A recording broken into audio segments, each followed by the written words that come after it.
What's up, guys? Welcome to Moneyline Media. Another awesome interview lined up for you guys tonight. First interview of a boxer tonight. We got Quinton Randall, 7-0-0.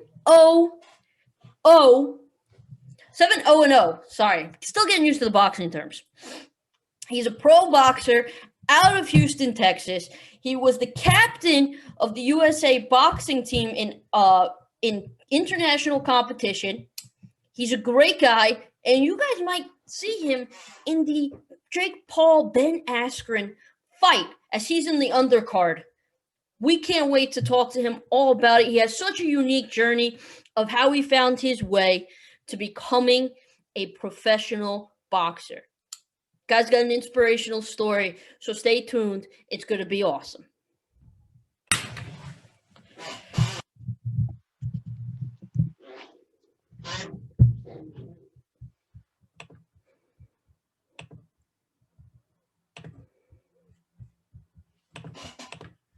Hey, Quinton, how you doing, man?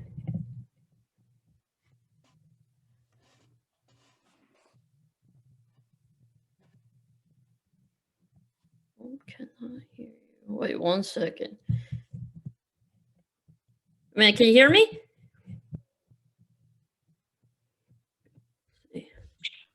Oh, there we go. Can you hear me? Yeah, I hear you. Awesome. What's going on, man? Thanks so much for coming on. No problem. Before we start, I just wanted to say something. I read your story, and for someone who's been through just so much, for you to continue fighting, you really are an inspiration, and I'm honored to be able to interview you. And now you have a new big fan. So thank you so much for giving inspiration to everyone who goes through a hard time. Man, no problem, man. Thank you for having me, man. Like I said, sorry about the tardiness. Oh no, you know what? It happens, and I'm not going to tell a boxer that he's wrong. I'm not that stupid. So you kind of had an interesting beginning. You've been fighting since you were 13, but can you talk a little bit about your beginning into the boxing and how you fell in love with it? Yeah, it's all started. Like I've always watched boxing since before I even started. I used to watch Tyson fights, Evander Holyfield fights. So my family was big on watching boxing. Nobody in my family ever competed though, but my aunts used to love Mike Tyson. My uncle used to love him.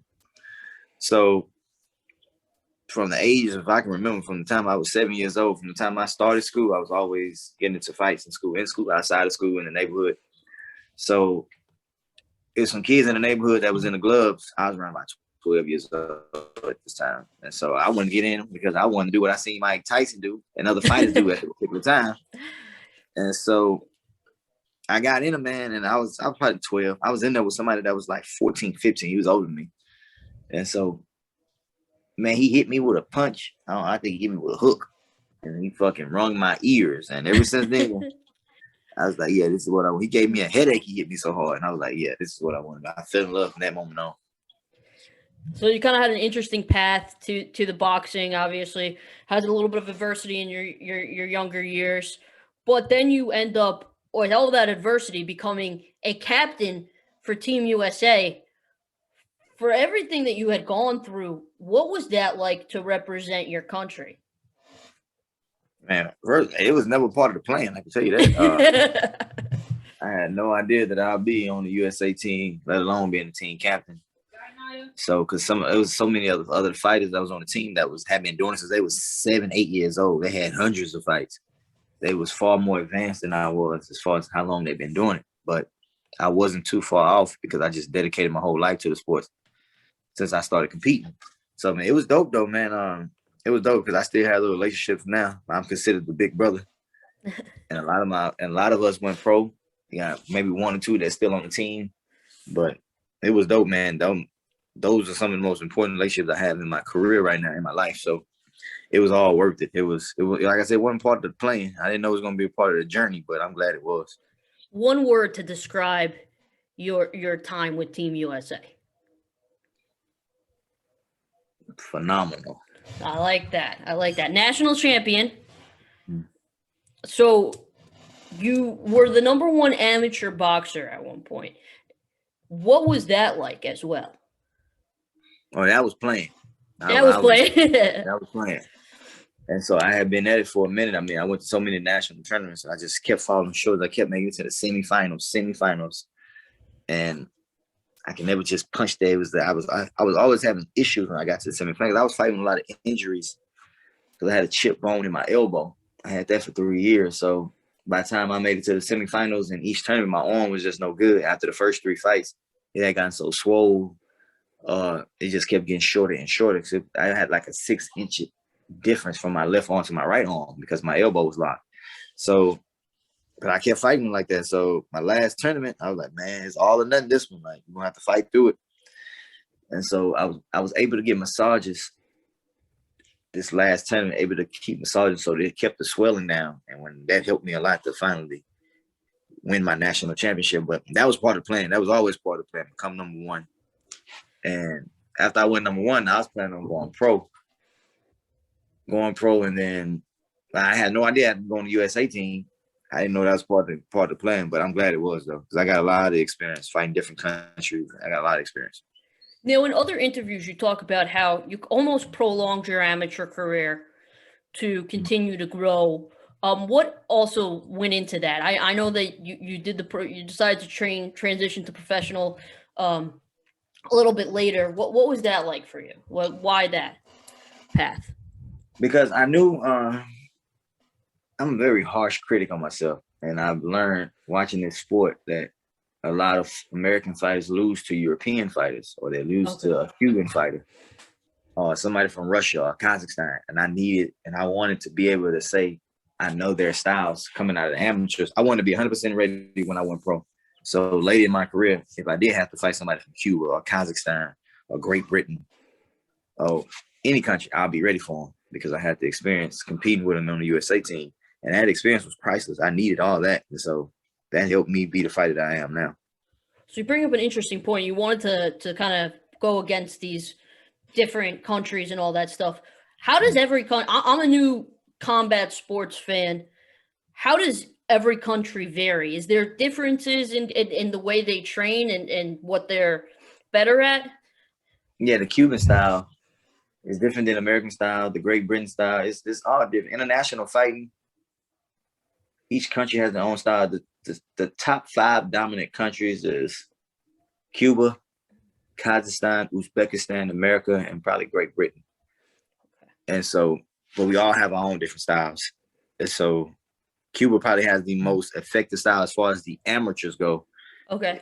That style is not too much favored in the pros, but in the amateurs, it most definitely is. Kazakhstan has more of a both styles, so their style is favored in the pros and the amateurs. American too, but it was everybody has their own different style, and I've been in there with the top from each, the best guys from each country. Gotcha. Awesome. So you did transition into professional fighting. Currently 7-0-0, about to be 8-0-0. What was that transition like from amateur to professional? I mean, it wasn't as smooth as it was a smooth transition, but it wasn't as lucrative as I thought it was going to be. Gotcha. Coming off the USA team, doing everything that I did, competing against all the countries that I competed, beat a lot of them. And so I thought I was going to be coming out to a pro tour, like promotion deal, a manager, but no, I didn't have none of that. I got food. I got jerked around a lot of false promises, and a lot of false hope was thrown my way. And so, I mean, you learn this is a grimy sport. At the same time, you got to have somebody who's going to handle you, who really had your best interest. Because if you don't, then you'll really get played. And that's what was happening to me at first. A lot of people just tell me things they can do that they never lived up to them, or plans that they wanted to make, and they just couldn't produce. What did that teach you going forward after going through that to your professional transition? That talk is can you hear me? Yeah, you're good. Talk is cheap. You got to show me.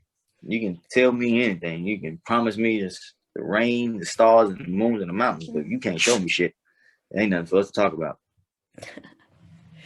So you are going into not just one of the biggest boxing events, of the year, but like one of the biggest events of the year, just in general, in this matchup against William Jackson, in the with the Jake Paul Ben Askren fight. How did you come about fighting in this, and how pumped are you? Like I'm 100% pumped for the fight. That's for sure. I'm 100% pumped for any damn fight. I don't give a fuck who's in the barroom. As long as it goes on my record, I'm 100% pumped for it. But my manager, Peter Kahn, who is the only guy who really just sought me out, like out of everybody, all the promotions, all the managers and promoters, he came for me. And he kept his word. So he's over the whole Triller boxing program. Okay. So he was telling me, he was like, man, I got something big coming up and I want you on it. He never tell me what until 8 weeks ago. And then when he told me, I thought he was like, oh, okay. I didn't think it was going to be as big as it was. I was like, shit, I don't care what we fighting on. Just let me fight. And so I didn't think it was going to turn into what it's turned into now, because it's most definitely, I'm excited more now than I was when I first heard it. This is the first pay-per-view that I've ever bought in my life. After reading your story, and I'm also kind of a big Jake Paul Ben Askren fan, but also just reading your story and having you on, I was like, I have to buy this fight. So you're going against William Jackson, 13-2-2, 5 knockouts. I'm not going to ask you for your game plan, but what's something that you've been working on, just getting ready for this guy? Yeah, I don't know much about him. I saw a little bit on him. I may watch one of my opponent fight maybe one time, and I'll leave it at that. And then I go to the gym, because you never know, just because you see how he fought, he may fight you with a whole totally different game plan. So I had several different sparring partners today. I just sparred 12 rounds. So my engine is good. I'm in tip-top shape. So whatever he brings, it won't matter. He's not a better fighter than me, and it's up to me to prove that. But I'm pretty sure he's gonna come as like a firecracker. He's gonna be ready to fight. This is an opportunity for him too to change his life as well. So I can never underestimate him. He's the toughest opponent I've ever fought thus far. That's how I view every opponent. I don't care if you're a journeyman. I don't care if you got a good record or bad record. You are the toughest person in the world that I've ever fought when I'm in that ring with you. And so I'm gonna treat you as such. So man, I expect him to come to fight and prepared, and I'm gonna be prepared. And so may the best man win. But let me not say the best man gonna win. I'm gonna win. And so yes, that's what we like to hear, dude. I have a couple people coming over. We'll be rooting for you, man. Yeah. So I don't know if you could hear us from New Jersey, but we're gonna be cheering loud for you. I appreciate it. I got my boy Khalil is in New Jersey. Shakur is from New Jersey. That's my boy too. So you're gonna have all Jerseys rooting for you, man. Mm-hmm. So he has 5 knockouts. Does that come into? I know you didn't really. It's more mentality that it's you and it's how you could be in the ring, not how he could be. Mm-hmm. But 5 knockouts. Does that change the way you practice too, like the way you train? No, hell no, man. I've been in the ring with some hard hitters. I've been in the ring with some of the hardest hitters in the sport on the professional level and amateur level. So, power don't never bother me. My last opponent had 4 wins and 4 knockouts. That didn't bother me. And so I'm comfortable in my defense. I'm comfortable in my boxing IQ. I don't plan on this fight going 8 rounds. I'm not gonna lie to you. I don't care how many knockouts he got. So by round 4, he's gonna be surviving, but it's gonna be my job to get him out of there. I like it. So you're talking about training. I have to ask you, what's a typical day like for you training? Because every boxer is different. So you wake up.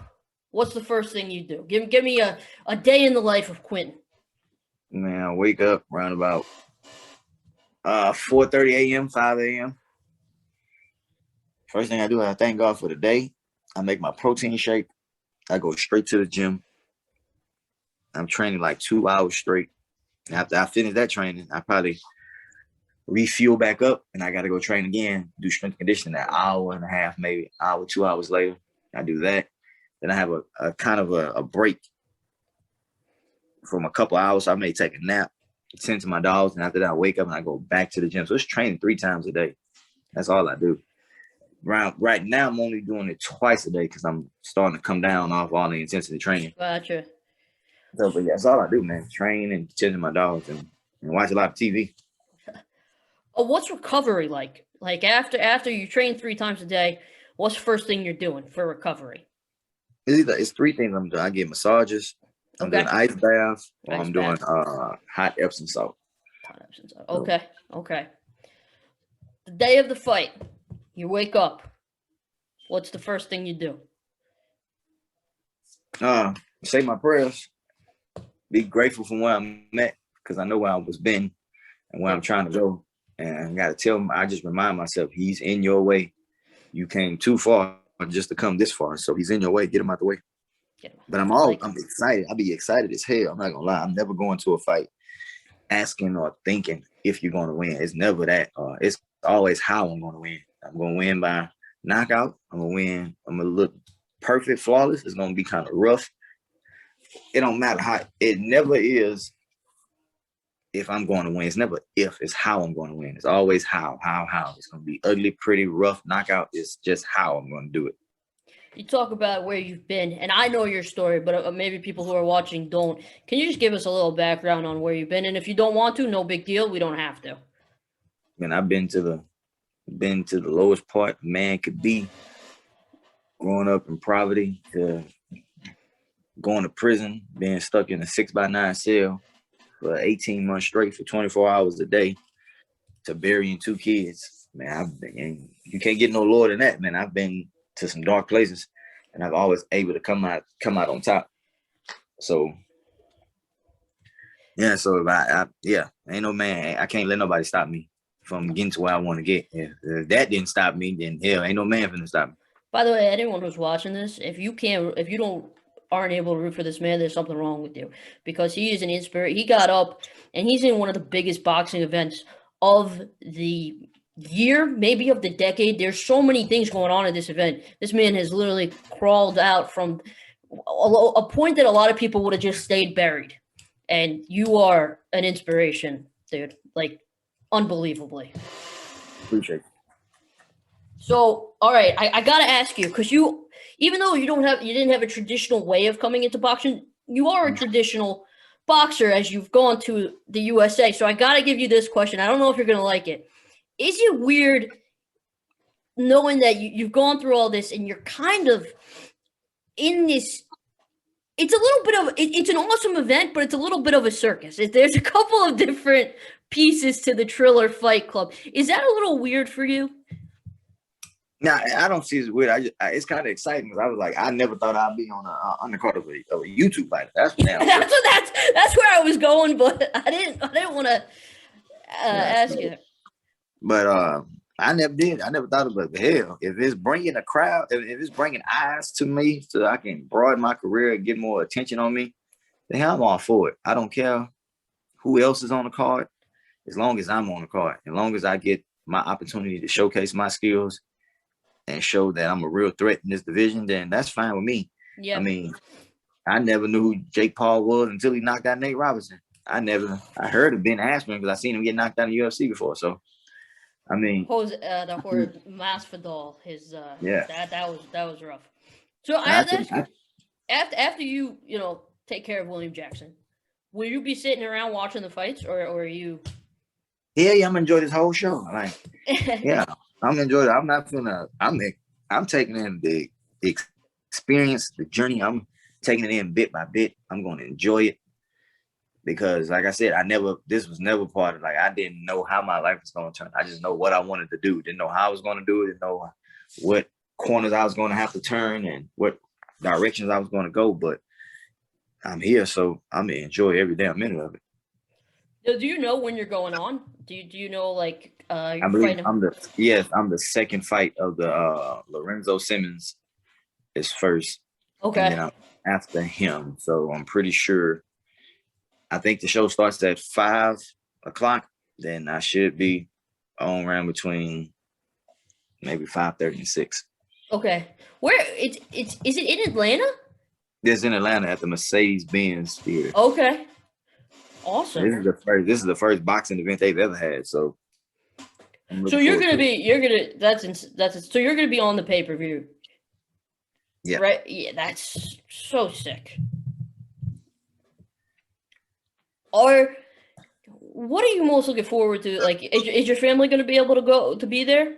No, they has no crowd on this one. I still got. Oh, no crowd. Yeah, I still got friends flying out to the city, and my Okay. girlfriend's still flying out anyway. They're going to be at the hotel, probably watching the fight from somewhere. And then when it's all said and done, we're going to probably go get us some good food and enjoy Atlanta for that night. And then come back to Houston tomorrow. I'm going to take a break for probably like 3 or 4 days. And shit, I'm back at it because I'm looking to get back in the ring in late June, early July. Awesome. Gotta ask you, because my girlfriend, I'm not even a boxer, and anytime we watch the UFC or boxing, my girlfriend's like, ooh. How does your girlfriend react to when you're in the boxing ring? Does she have the rosaries with her the whole time? This is gonna be her first fight. Okay. So I don't know how she's gonna react watching me, but I'm gonna ask her after. But it's gonna be her first. It's gonna be her first. She has a lot of faith in me, a lot of confidence. Oh, of course. But still, I mean, she loves you, and you're going into a ring. It is a little nerve-wracking. Yeah, I don't know. I'm not even gonna be there to witness it, but I'm pretty sure she's gonna let me know when it's all set. She's gonna let me know at the end of the fight. Okay, awesome. All right, so we play this game with a lot of our guests, and you're no exception. It's called Steady Fire. There are a lot of fun questions. We try to be a fun podcast because everyone asks you about your fighting style. Everyone asks you about this fight. Let's move on to the fun stuff. Let's get to know you. All right, you ready for this? Yeah. All right. So I'm going to start with, what is your favorite home-cooked meal? Shrimp étouffée. Now, have you been able to eat it since you've been training? Hell no. Hell no. Okay, so is that the first meal you're going to have after training? If it's not, it's going to be crawfish. It's going to be either that or crawfish. It's one of the two. 1 or 2. Okay, I like it. I like it a lot. Are you going to have dessert with it? Oh hell yeah, I got snacks line. I don't know what type of dessert. I just know I'm going to have a lot of shit. And I'm not big on going outside my diet crazily, but for a day or two, I do go crazy, and then I get right back on the grind. Is it like the Rock type cheat meal? You know how he has like those massive pancakes? Would that be you? Yeah, I'm doing some shit. Yeah, I got you. Oh, awesome. All right, I see the wolf on your shirt. I gotta ask you, if you were an animal, what animal would you be? If I was an animal, what animal would I be? I would say an eagle. Okay. It's either eagle or a wolf. It's either them two. Why? Or eagle is the reason for the eagle is because the eagle sees all. It sees all. It soars like it's out of way of danger. It sees shit that most humans would never see. Like, is able to fly. Like the shit, I'm pretty sure the shit that they see, the places that they go, the stuff that they witness is probably just second to none. You have to be God to witness some of the shit that they've been able to see from the sky. Gotcha. Now, a wolf, because that's just me. I've always been the leader of a pack. I've always been. When I was on the USA team, I was the leader. When I was in the streets, I was the leader. I was just a natural born leader. And so, yeah, and a lot of people say a tiger because the tigers are. I like being a wolf, and so I'm gonna stick with that. Awesome. All right. Who is your dream boxer to knock out? I think I know the answer, but I'm gonna let you. My dream fighter to knock out? Yeah. Oh shit. It's either who I want to knock out. I want to knock out Black Hobbs. Oh, okay. I thought you were gonna say because it could have been on all the time. I thought you were gonna say Mike Tyson. Oh no. I want to knock out Black Hobbs. Like that's what I want to knock him the fuck out. Maybe I'm pushing for that. What about William Jackson? Dream knockout? Oh, I'm gonna break him down. I don't know how he's gonna go, but he's gonna go. I don't know how he's gonna go, but he's gonna go. Can we get Jake Paul next? Oh, shit, they asked me to fight Jake Paul. Hell yeah, I fight just for the bag, right? Yeah. Awesome. I gotta ask you too. There's a lot of influence. There's like another influencer boxing match. Does that bother you or no? Like there's like a YouTube versus TikTok thing, or do you think that's awesome that they're bringing more exposure to the sport? Man, if it gets me more exposure, I don't give a damn what these people do, how they do it.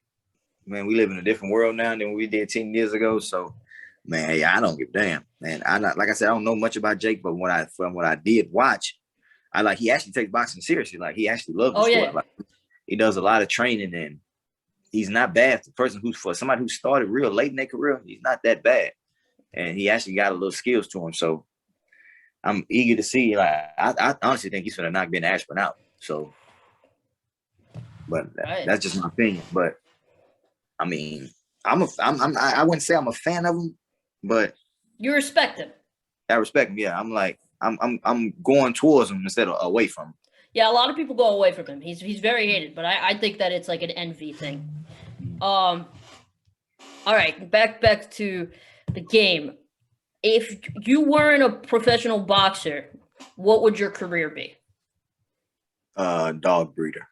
Dog breeder. Ooh, pit bulls. XL bullies and Frenchies. Ooh, oh, Frenchies. I love Frenchies. Those are the best. They are the best. Okay. You're a tough guy, obviously, but who do you have a weak spot for? Like, who can you not say no to? Damn. Is it the French Bulldogs? Hell no, they get no all the time. They're sporty. Don't get me wrong. They're extremely sporty. It's hard for me to say no to my girl. Other than that, my girl and my mama. But other than I was gonna say, you better say your mama, man. You better. How does your mom react to the fights? She's cool. My mom's supportive as hell. She be a little nervous, but she don't really. It's hard for her to judge a fight because she don't know. Like if you whooping somebody's ass dominantly, then yeah, she can judge that. But if it's a close competitive fight, it gets more difficult for her to determine the winner. Gotcha. But her nerves be a little racked up too when she sees me fight, but she comes to all of them if they're in town. Gotcha. So you got a bunch of tattoos. Which one's your favorite? One of my sons. Awesome. Do you watch any other sports? Like, are you into any other sports besides boxing? I watch all sports. I watch basketball. I'm in love with football. I watch UFC. I watched every season of Ultimate Fighter since it first started. And back in 2013, 2014, I think it was 13. And so, I mean, Chuck Liddell was always my all-time favorite, and then it became Anderson Silva and John Jones. But I know it was Chuck Liddell, then Matt Hughes. Matt Hughes was my boy. And then, but yeah, I've always been a UFC fan, always. Never wanted to do it, never thought about doing it, but I've always been a fan of the sport. Are you a Houston sports team guy? Like, do you root for the Texans and the Rockets? Yeah, they suck right now. They my team, but they suck. Yeah, I'm a Nets fan, so I gotta thank your Rockets because I appreciate James Harden on my team. They suck. So, but I'm a Lakers fan. I'm a Brooklyn fan. All right. I like the Kansas City Chiefs. There's a lot of teams I like in football besides Dallas. I don't like no Dallas teams. But, okay. All right. Yeah. So I watch all kinds of sports. Go-to spot in Houston. What's the best spot to get good food and like a good drink? Man, there's several places in Houston. Like for me, I don't really too much. For me, it's a place called LA Crawfish Shack. Okay. They have some of these, but they have this. I only go to them when I want good seafood. That's the only place I go to. They're good as shit. For drinks, I don't drink. I've never been a drinker. Okay. Never been a drinker or smoker. So for drinks, I couldn't tell you. Good. Okay, I got you. Couldn't tell you. I got you. If you say how you like football, you're a UFC guy. If you were a UFC guy, you'd obviously be like a striker, not like a ground and pound guy, right? Yeah, I love ground and pounding too, though. But I'll be a striker. Yeah. Yeah. Awesome. Dream UFC. If you decided to make the transition, which a lot of boxers have done, to the UFC, would you ever think about that? Nah. Boxing's for you. Yeah. Stay in my lane. Stay in your lane. All right. if I gave you $1 million, but you had an hour to spend it, how would you spend it? I could buy a house. Buy a house. If I didn't buy a house, I'd buy land. And Land. so and get a house built on it later. But I'm gonna definitely do that. That'd be the first thing, because that's one thing God not making no more of, and that's land. That's true. So buy land, you can put whatever the hell you want to put on that land. But I'll probably buy land. Awesome. I had a question. Favorite dream car. That's what I wanted to ask you. Dream car. I'm a Jeep and truck kind of guy. I don't really like fun cars at all. Would you do like a Wrangler? I've had a Jeep Wrangler already. Now I'm finna, after this fight, I'm getting a Jeep. Not the Jeep. I mean the Jeep truck, the Gladiator. Gladiator. Awesome. All right, one more question for you. If you were a betting man, first round knockout, William Jackson? No, I'm never that aggressive in the first. And I doubt very seriously if he's going to be that aggressive with me in the first round. Oh, well, no. I'm not even put him aside. I know you're winning. So I would say, no, I wouldn't say first round knockout. I wouldn't lie to myself. I wouldn't lie because I'm never that aggressive in the first. And even if I am on the offense, I'm going to say fourth or fifth. Awesome. Quinton, man, thanks for coming on. I'll be rooting for you. I know a lot of people will be rooting for you. Best of luck on Saturday, man. Man, thank you for having me, man. No problem. Have a good one, brother. Peace. Quinton Randall, amazing guy. Someone that you can't help but root for. He'll be in the Triller Fight Club. I think that's what it's called. Pay-per-view. Make sure you check him out. Make sure to root for him. That is it for us tonight. Have a good one, everyone.